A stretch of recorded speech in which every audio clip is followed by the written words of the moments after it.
اللہ رب العزت قرآن عظیم میں ارشاد فرماتا ہے انا اعطینا کل کوثر۔ اللہ فرما رہا ہے بے شک اے محبوب اللہ نے تمہیں خیر کثیر عطا فرمایا ہے۔ ایک ہوتا ہے کثیر اور ایک ہوتا ہے قلیل۔ کثیر کا مطلب ہوتا ہے بہت زیادہ، قلیل کا مطلب ہوتا ہے بہت تھوڑا۔ اللہ تعالیٰ نے قرآن عظیم میں ارشاد فرمایا قل متاع الدنیا قلیل۔ اللہ فرما رہا ہے جو کچھ دنیا میں ہے بہت تھوڑا ہے، جو کچھ دنیا میں ہے بہت تھوڑا ہے، قلیل ہے، کم ہے۔ اور اللہ کہہ رہا ہے بے شک اے محبوب اللہ نے تمہیں خیر کثیر عطا فرمایا۔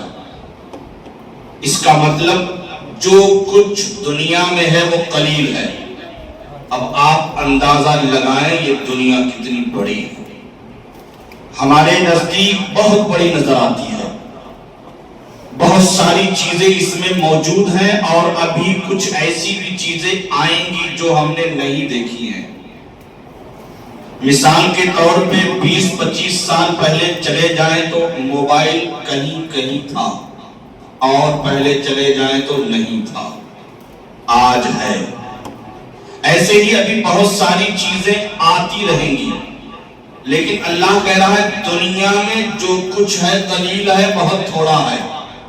اور یہ تھوڑا ہمیں کتنا زیادہ نظر آتا ہے، یہ تھوڑا ہمیں بہت زیادہ نظر آتا ہے، جب اس تھوڑے کا یہ عالم ہے کہ آپ شمار نہیں کر سکتے کہ اللہ نے دنیا میں کیا کیا چیزیں بنائی ہے، اللہ نے دنیا میں کیا کیا چیزیں ایجاد کی ہیں، کیا کیا دنیا میں وجود ہے۔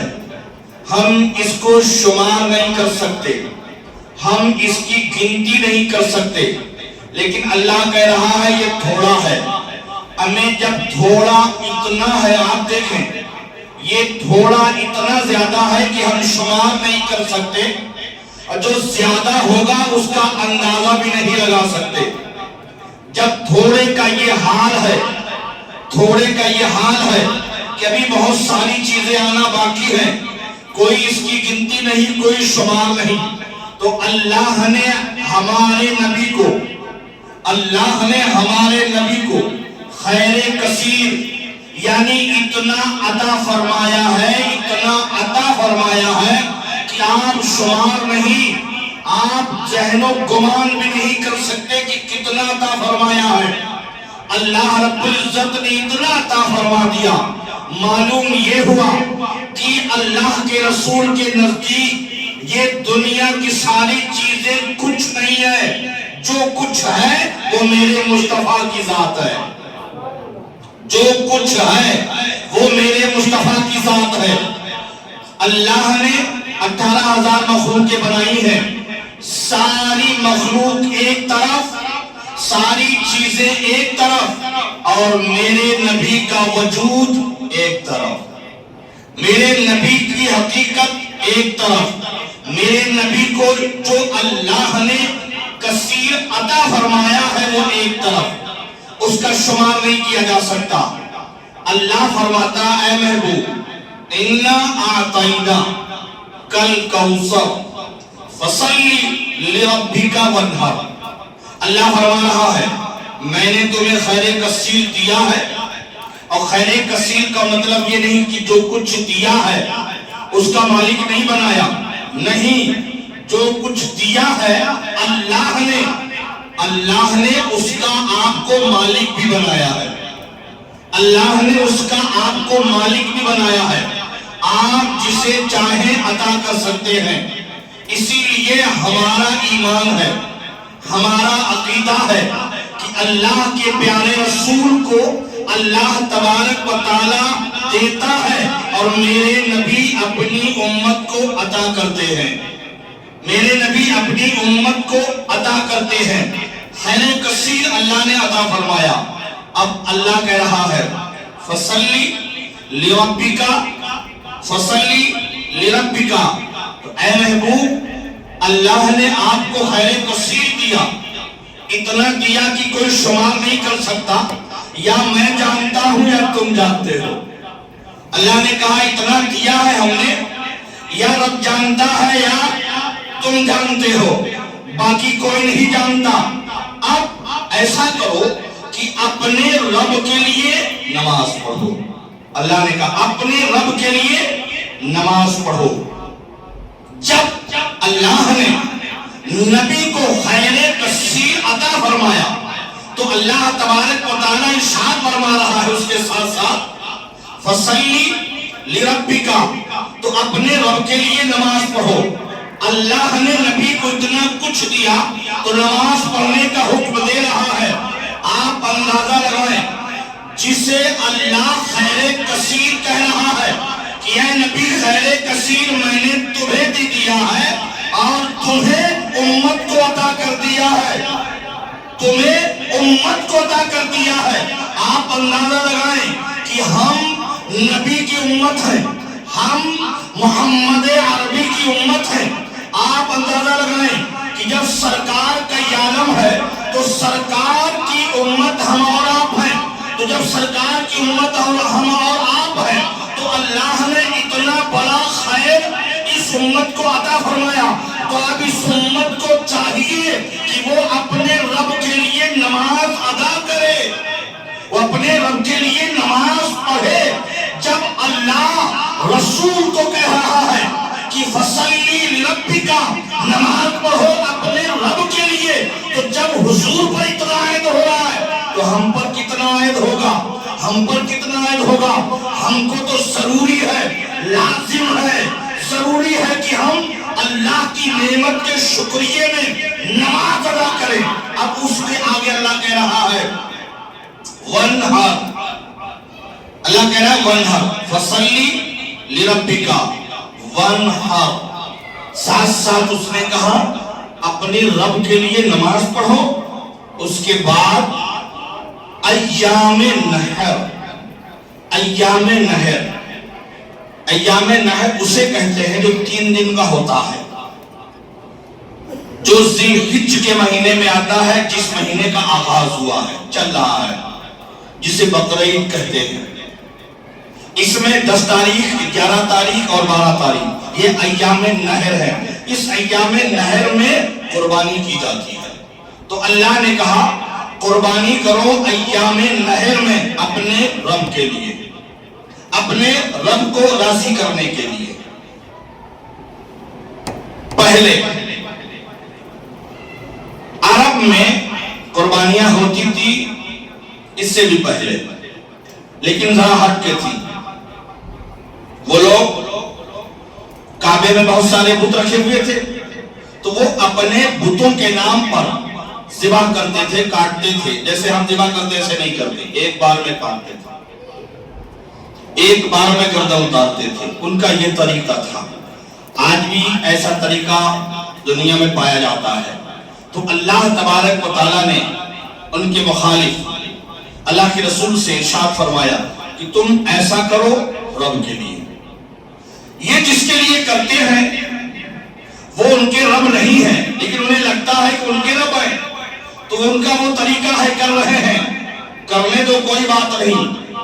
باقی آخرت تو ہے، آخرت تو ہے، ایک دن حساب لے لوں گا، ایک دن پوچھ لوں گا کہ تم کیا کر کے آئے، ایک دن سارے لوگوں سے پوچھ لوں گا کیا کر کے آئے ہو۔ پہلے کہ اے نبی تم ذبح کرو، اور ذبح کا طریقہ بتایا اللہ نے کہ کس طریقے سے ذبح کرنا ہے۔ ایام نحر میں قربانی کا حکم ہو گیا۔ اب اس قربانی کو اللہ رب العزت نے حضرت ابراہیم علیہ السلام سے جوڑ دیا۔ اس قربانی کو اللہ نے حضرت ابراہیم علیہ السلام سے جوڑ دیا۔ بیچ میں حضرت ابراہیم علیہ السلام کا جو طریقہ تھا کفار و مشرکین نے اس طریقے پر رہے نہیں، ہٹ گئے، اپنا طریقہ اپنایا، اپنے مرضی سے ذبح کرنا شروع کیا، قربانی کرنی شروع کی۔ اللہ نے حضرت ابراہیم علیہ السلام کی یاد پھر سے تازہ کر دی، اور وہ آج تک تازہ ہے اور انشاءاللہ قیامت تک تازہ رہے گی۔ ہم وہ طریقہ اپناتے رہیں گے جو حضرت ابراہیم علیہ السلام نے اپنے اولاد کی قربانی کی۔ حالانکہ حکم رب کا یہی تھا کہ اپنی پیاری چیز قربان کر دو، جس سے محبت کرتے ہو، جس سے چاہتے ہو اسے ذبح کر دو۔ اللہ تبارک و تعالیٰ کا جب یہ حکم حضرت ابراہیم علیہ السلام کو ہوا تو آپ اپنے بیٹے کو ذبح کرنے کے لیے لے کے چلے جاتے ہیں، کیونکہ انہیں لگا کہ اللہ تعالیٰ بیٹے ہی کی قربانی طلب کر رہا ہے، کیونکہ بیٹا بہت پیارا ہے۔ آپ نے اونٹوں کی قربانی کی اور جانوروں کی قربانی کی، لیکن آپ کو خواب لگاتار آتے رہے، تو جب آپ اپنے بیٹے کی قربانی کرنے کے لیے مینا میں لے گئے، جو حج کو جاتے ہیں انہیں پتا ہے مینا کہاں ہے، وہاں لے گئے اور اپنے بیٹے سے کہتے ہیں اللہ نے کہا ہے میں تجھے ذبح کر دوں، اللہ نے کہا ہے میں تجھے ذبح کر دوں، میں تمہاری قربانی کر دوں، کیا اس پہ راضی ہو؟ کیا اس پہ راضی ہو؟ تو آپ نے کہا میں اس پہ راضی ہوں، آپ ذبح کریں، انشاءاللہ مجھے صبر کرنے والا پائیں گے۔ حضرت اسماعیل علیہ السلام نے کہا، حضرت اسماعیل علیہ السلام حضرت ابراہیم علیہ السلام کے بیٹے ہیں، لگ بھگ 100 سال کے بعد پائے تھے۔ 2-3 روایتیں ہیں، یا 70 سال کی عمر تھی حضرت ابراہیم علیہ السلام کی، یا 94 یا 100 سال کی عمر تھی، تب جا کے اللہ نے آپ کو بیٹا عطا فرمایا۔ حضرت ابراہیم علیہ السلام کی کل عمر 195 سال ہے، اللہ نے آپ کو 100 سال میں بیٹا عطا فرمایا، مانگ مانگ کر کے بیٹا لائے۔ اللہ نے جب دیا تو فرشتوں نے کہا مولا ابراہیم کو تو کہتا ہے کہ تیرا خلیل ہے، خلیل کا مطلب گہرا دوست، چاہنے والا، اللہ کا چاہنے والا، تو کہتا ہے وہ میرا خلیل ابراہیم، لیکن اس کے دل میں تو اس کے بیٹے کی محبت پیدا ہو رہی ہے۔ اللہ نے کہا نہیں ہو رہی ہے، مجھے پتا ہے۔ فرشتوں نے کہا ہو رہی ہے، پیدا ہو رہی ہے، بیٹے سے محبت کر رہے ہیں۔ اللہ نے کہا نہیں ہو رہی ہے، مجھے پتا ہے۔ فرشتے کہنے لگے کہ نہیں ہو رہی ہے۔ اللہ نے کہا ٹھیک ہے، اگر ہو رہی ہے تو امتحان لے لیتے ہیں، اگر وہ بیٹا اس کو پیارا ہے، اگر بیٹے سے محبت زیادہ ہے تو بیٹے کو قربان نہیں کرے گا، اگر بیٹے سے محبت زیادہ ہے تو بیٹے کو ذبح نہیں کرے گا، سوال کرے گا مجھ سے کہ مولا میں اپنے بیٹے کو کیسے ذبح کر دوں، مانگ مانگ تے تجھ سے لیا ہے اور آج تو کہہ رہا ہے کہ ذبح کر دوں۔ اگر وہ محبت کر رہا ہوگا اپنے بیٹے سے تو ذبح نہیں کرے گا، اگر مجھ سے محبت کر رہا ہوگا تو ذبح کر دے گا، مجھ سے محبت کر رہا ہوگا تو ذبح کر دے گا۔ امتحان لے لیا جائے، اللہ نے لے لیا اور لے لیا۔ حضرت ابراہیم علیہ السلام امتحان میں کامیاب ہو گئے، امتحان میں کامیاب ہو گئے، اپنے بیٹے کو قربان گاہ لے گئے، اور یہ جانے کے بعد بتا رہے ہیں کہ اللہ نے کہا میں تمہیں ذبح کر دوں، قربان کر دوں، پیاری چیز قربان کرنے کا حکم ہے، تو پیارے تمہیں لگ رہے، تم ہی لگ رہے ہو، تو تمہیں کو قربان کرنے کا حکم ہے رب کی جانب سے۔ تو آپ نے کہا، حضرت اسماعیل علیہ السلام نے کہا کہ آپ ذبح کر دیں، مجھے قربان کر دیں، آپ مجھے صبر کرنے والا کر پائیں گے، میں ذرا بھی اف نہیں کروں گا، انکار نہیں کروں گا۔ ادھر حضرت ابراہیم علیہ السلام کا بھی اقرار ہے، وہ حضرت اسماعیل علیہ السلام کا بھی اقرار ہے، دونوں راضی ہیں، تو قربان ہونے کے لیے تیار ہو گئے۔ ایک ذبح کر رہا ہے، ایک ذبح ہو رہا ہے۔ اللہ تبارک و تعالیٰ نے ارشاد فرمایا فرشتوں دیکھ لو محبت کیسی ہوتی ہے، فرشتوں دیکھ لو محبت کیسی ہوتی ہے۔ میری محبت ابراہیم کے اندر زیادہ ہے، بیٹے کی محبت نہیں ہے، اگر ہوتی تو ذبح نہیں کرتا۔ پیر کیپ چھری چلا رہے چھری کاٹ نہیں رہی گلے کو، وہ گلا جو اتنا نازک ہوتا ہے ہلکا سے بھی چلا دے تو گلا کٹ سکتا ہے، اب چلا رہے اتنی تیز چھری لے کر کے گلا کٹ نہیں رہا ہے۔ اللہ نے جبریل سے کہا جبریل اب ایسا کرو جنت سے دمبا لے کر کے جاؤ، ورنہ میرا خلیل بغیر ذبح کیے مانے گا نہیں۔ جنت سے دمبا لے کر کے جاؤ، جنت سے دمبا لے کر کے آتے ہیں، حضرت اسماعیل علیہ السلام کو حضرت جبریل ہٹاتے ہیں، دمبا لٹاتے ہیں، اور آپ کی چھری تو چل ہی رہی تھی اور وہ چھری سے دمبا ذبح ہو جاتا ہے۔ اللہ تبارک و تعالیٰ نے یاد تازہ کرنے کے لیے اس قربانی کا ایجاد کیا. اللہ کے پیارے رسول کو کہا اے نبی تم قربانی کرو اللہ کے لیے, یہ بتوں کے لیے کرتے ہیں, تم اللہ کے لیے کرو. جیسے حضرت ابراہیم نے کر کے دکھایا, جیسے ابراہیم نے کر کے دکھایا ہے ایسے تمہیں بھی کر کے دکھانا ہے. تو اللہ کے پیارے رسول نے اللہ کے لیے قربانی کی اور اپنی امت کو حکم دے دیا کہ جو بھی اللہ کے لیے قربان کرتا رہے گا اللہ رب العزت اس سے راضی ہو جائے گا, اس سے خوش ہو جائے گا. تو یہ قربانی تب سے چلی آ رہی ہے. اس کے بعد اللہ تبارک و تعالیٰ نے اور ارشاد فرمایا اِنَّ شَانِئَكَ هُوَ الْأَبْتَرُ, بے شک اے محبوب جو تمہارا دشمن ہے, جو تمہارا دشمن ہے وہی ابتر ہے.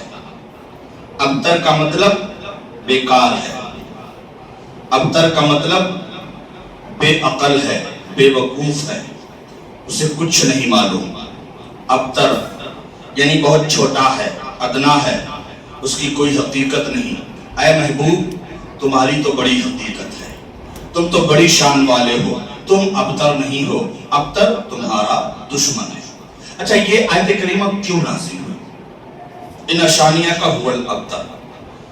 اللہ تبارک و تعالیٰ نے سب سے پہلی اولاد بیٹے میں آپ کو اللہ نے حضرت قاسم رضی اللہ تعالیٰ عنہ, یہ اللہ کے رسول کے بڑے بیٹے ہیں.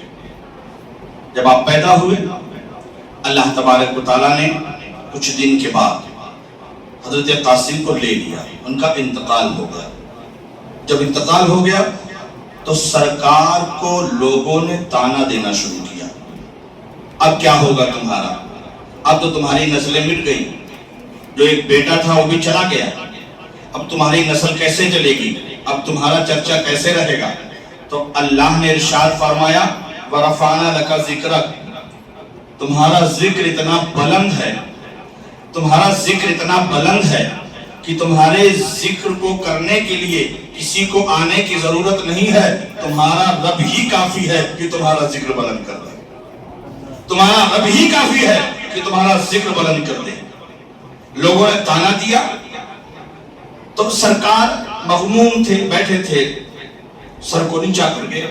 اتنے میں حضرت جبریل آئے اور عرض کیا یا رسول اللہ, اللہ کہہ رہا ہے اِنَّ شَانِئَكَ هُوَ الْأَبْتَرُ, یا رسول اللہ آپ گھبرائیں نہیں, جو آپ کا دشمن ہے وہ ابتر ہے, آپ ابتر نہیں ہو. آپ کو تو اللہ نے خیر کثیر عطا فرمایا ہے, اتنا کچھ عطا فرمایا ہے, اتنا کچھ عطا فرمایا ہے کہ دنیا شمار ہی نہیں کر سکتی ہے, اتنی ساری چیزیں عطا فرمائی.